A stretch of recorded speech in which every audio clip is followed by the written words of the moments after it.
নমস্কার বন্ধুরা, মায়ের রন্ধনশালা এবং ব্লগার চ্যানেলে আপনাদের সবাইকে স্বাগত। তো দেখুন, আজকে আমি আবারও একটা রেসিপি নিয়ে এখানে চলে এলাম। তো এখন তো শীতকাল মানেই তো ফুলকপি। তো ফুলকপির অনেক রকমই রেসিপি হয়। তো ফুলকপি তো সবারই প্রায় খেতে মোটামুটি ভালোই লাগে। তো তার জন্য আজকে আমি ফুলকপি দিয়ে আর মুরগির ডিম দিয়ে একটা রেসিপি বানিয়ে আপনাদের সাথে শেয়ার করব। তো দেখুন, তার জন্য আমি একটা বড় সাইজের ফুলকপিকে এইভাবে টুকরো করে কেটে নিয়েছি আমি। আর এখানে হচ্ছে আমি 3টে মিডিয়াম সাইজের আলুকে এইভাবে টুকরো করে কেটে নিয়েছি। আর এখানে রয়েছে কয়েকটা কাঁচা লঙ্কা, আর তার সাথে কেটে নিয়েছি এখানে থালার মধ্যে নিয়ে নিয়েছি বড় সাইজের 2টো পেঁয়াজ, একটা বড় সাইজের টমেটো, এখানে কিছুটা ধনিয়া পাতা, আর এখানে একটা তেজপাতা। আর আমি এখানে গ্লাসের মধ্যে নিয়ে নিয়েছি 5টা মুরগির ডিম ফাটিয়ে গ্লাসের মধ্যে নিয়ে নিয়েছি। তো এরপর চলুন পরবর্তী স্টেপটা কি করব সেটা আপনাদের সাথে শেয়ার করা যাক। তো প্রথমে আমি গ্যাসের ওভেনে কড়াই বসিয়ে দিয়েছিলাম, আর কড়াইটা গরম হয়ে গেছে। এর মধ্যে আমি সর্ষের তেল দিয়ে দিলাম। রান্নাটা আমি সর্ষের তেলের মধ্যেই করব। সর্ষের তেলে রান্না করলে রান্নার টেস্টটা ভালো হবে। তো কথা বলতে বলতে এখানে তেলটা প্রায় গরম হয়ে এসছে।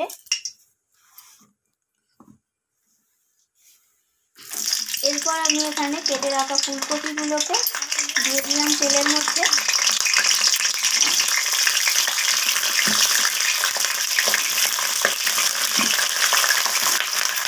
তো কপিগুলোকে আমি তেলের মধ্যে দিয়ে এইভাবে একটু নাড়াচাড়া করে নিচ্ছি। কপিগুলোকে আমি এইভাবে একটু লাল লাল করে ভাজা ভাজা করে নেব।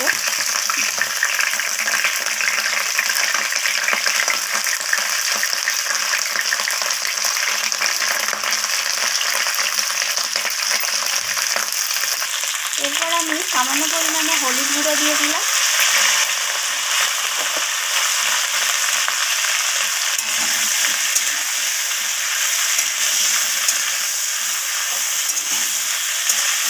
হলুদ গুঁড়োটা দেওয়ার পর আমি কপির সাথে মিশিয়ে নিয়ে ভেজে নিচ্ছি এইভাবে। তো এইরকম অনবরত নাড়াচাড়া করে কপিগুলোকে ভেজে নিতে হবে। নাড়াচাড়া না করলে কপিগুলো পুড়ে যেতে পারে তলার দিকে।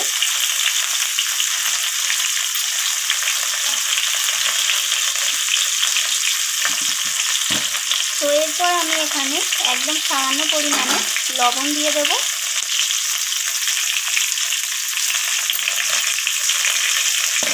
লবণটা দেওয়ার পর আমি আবারও কপির সাথে মিশিয়ে নিয়ে আবারও কপিগুলোকে ভেজে নেব। তো কপিগুলো ভাজা হয়ে গেছে। এরপর আমি কপিগুলোকে কড়াই থেকে তুলে নেব।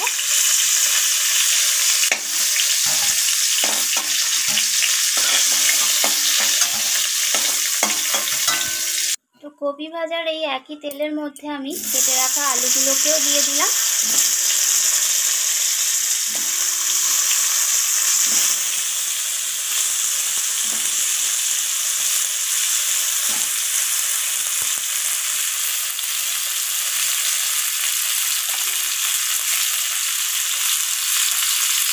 আলুগুলোকেও আমি লালচে করে ভেজে নেব।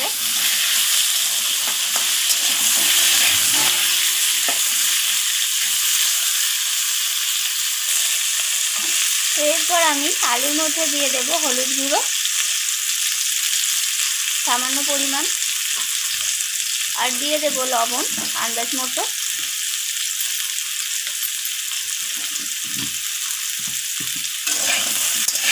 লবণ আর হলুদটাকে দিয়ে আলুর সাথে এরকমভাবে মিশিয়ে নিয়ে আলুটাকে আমি আবারও লালচে করে ভেজে নেব।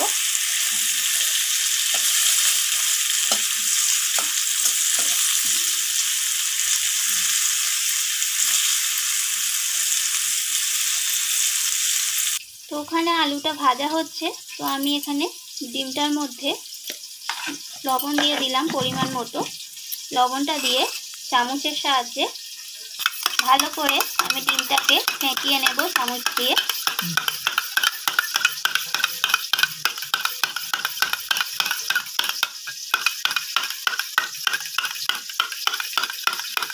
তো এখানে আমার ডিমটা ফ্যাটানো হয়ে গেছে, আবারও আমি রান্নার কাছে চলে যাব। আলুগুলো ভাজা হয়ে গেছে, তো আলুগুলোকেও আমি একটা পাত্রের মধ্যে তুলে নেব।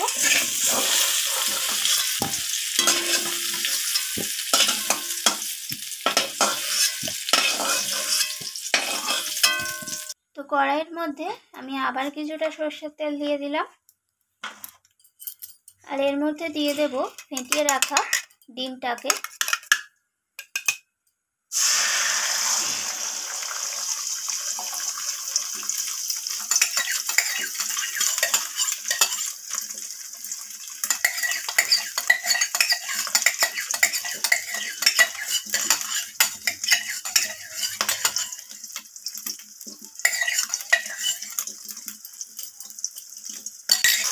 ডিমটাকে আমি খুন্তির সাহায্যে আমি এইভাবে ডিমটাকে ভেঙে নিচ্ছি। আমি এখানে পুরো গোটা অমলেট করে তরকারি করব না, আমি ডিমটাকে একটু ভাঙা সাইজের করে একটু কিউব কিউব থাকবে সেই রকমভাবে আমি ডিমটাকে রান্না করব।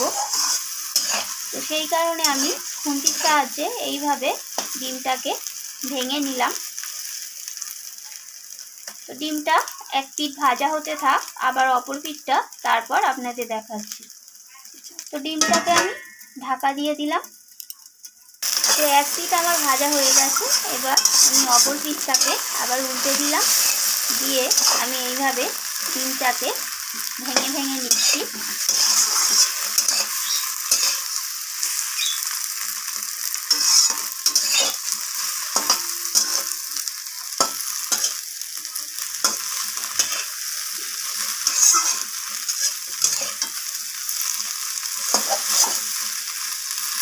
তো আমি খুন্তির সাহায্যে ডিমগুলোকে এইভাবে কেটে নিচ্ছি।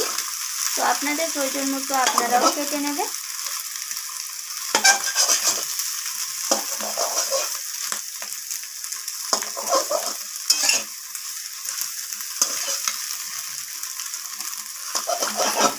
তো ডিমটা আমার ভাজা হয়ে গেছে, তো ডিমটাকে আমি কড়াই থেকে তুলে নিচ্ছি পাত্রের মধ্যে। তো এরপর আমি কড়াইয়ের মধ্যে আবার কিছুটা সরষের তেল দিয়ে দিলাম,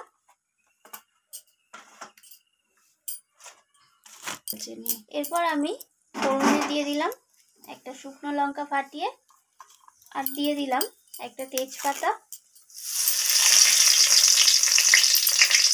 এরপর আমি কেটে রাখা পেঁয়াজগুলোকে দিয়ে দিলাম তেলের মধ্যে। তো পেঁয়াজগুলো দেওয়ার পর আমি হালকা বাদামি রং করে পেঁয়াজগুলোকে একটু ভাজা করে নেব।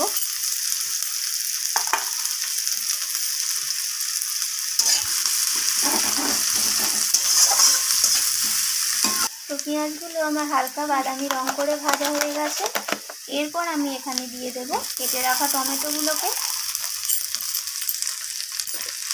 টমেটোটা দেওয়ার পর আমি পেঁয়াজের সাথে টমেটোটাকেও হালকা ভাজা ভাজা করে নেব।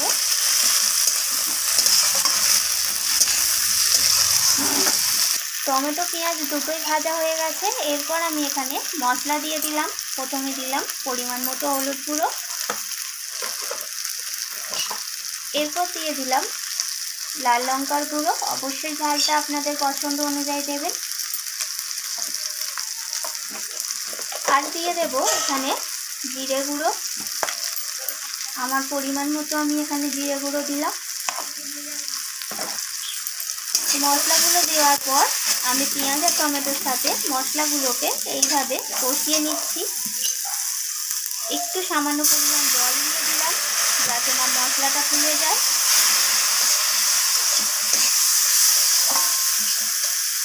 এরপর আমি এখানে দিয়ে দিলাম রসুন বাটা হাফ চামচ,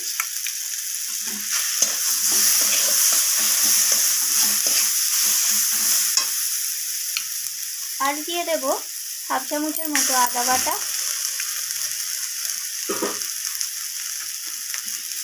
তো আদা রসুনটা দিয়ে আমি মশলার সাথে এইভাবে কষিয়ে নিচ্ছি।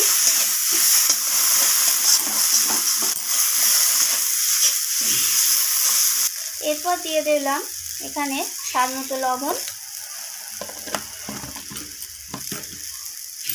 লবণটা দিয়ে আমি আবারও মশলার সাথে কষিয়ে নিলাম। এরপর এখানে দিয়ে দেব ভেজে রাখা আলুগুলোকে। আলুগুলোকে আমি এইভাবে কষিয়ে নেব মশলার সাথে।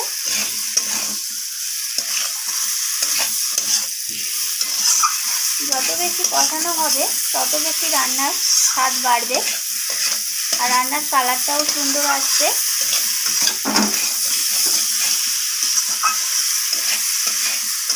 এরপর আমি এখানে দিয়ে দিলাম ভেজে রাখা ফুলকপিগুলোকে।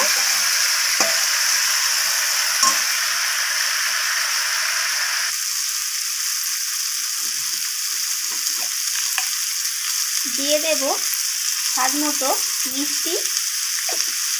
স্বাদটা ব্যালেন্স হওয়ার জন্য দিয়ে দিলাম এখানে চিনি। চিনিটা দেওয়ার পর আমি আবারও কষিয়ে নেব এইভাবে।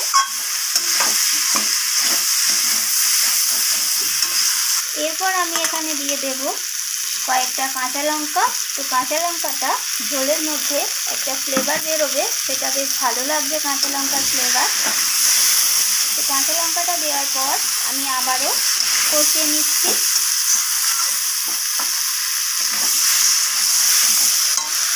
এরপর আমি এখানে দিয়ে দিলাম কিছুটা কুচিয়ে রাখা ধনিয়া পাতা।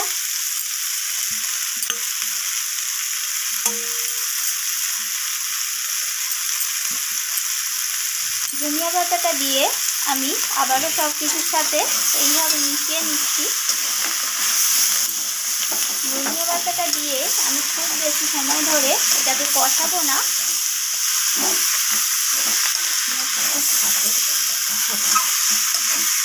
বেশিক্ষণ ধনেপাতা কষালে ধনেপাতার একটা নিজস্ব গন্ধ আছে, সেই গন্ধটা চলে যাবে।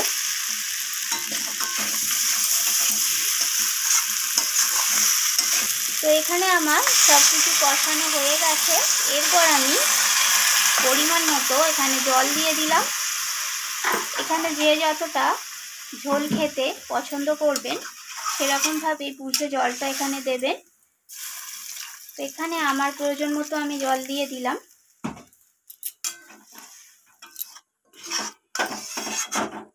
তো বন্ধুরা, এই তরকারিটা কিন্তু ভাত, রুটি, পরোটার সাথে কিন্তু খেতে দারুণ লাগে।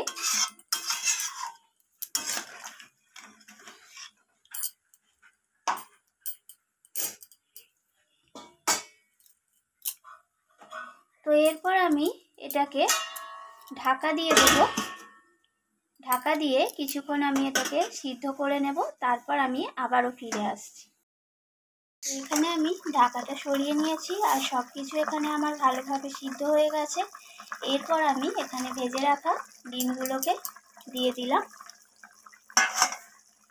ডিমগুলোকে দেওয়ার পর আমি সব কিছুর সাথে এইভাবে মিশিয়ে নিচ্ছি। তো কয়েক সেকেন্ড আমি ডিমগুলোকে ঝোলের সাথে একটু ফুটিয়ে নেব। এরপর আমি এখানে দিয়ে দিচ্ছি কিছুটা সানরাইজের শাহি গরম মশলা।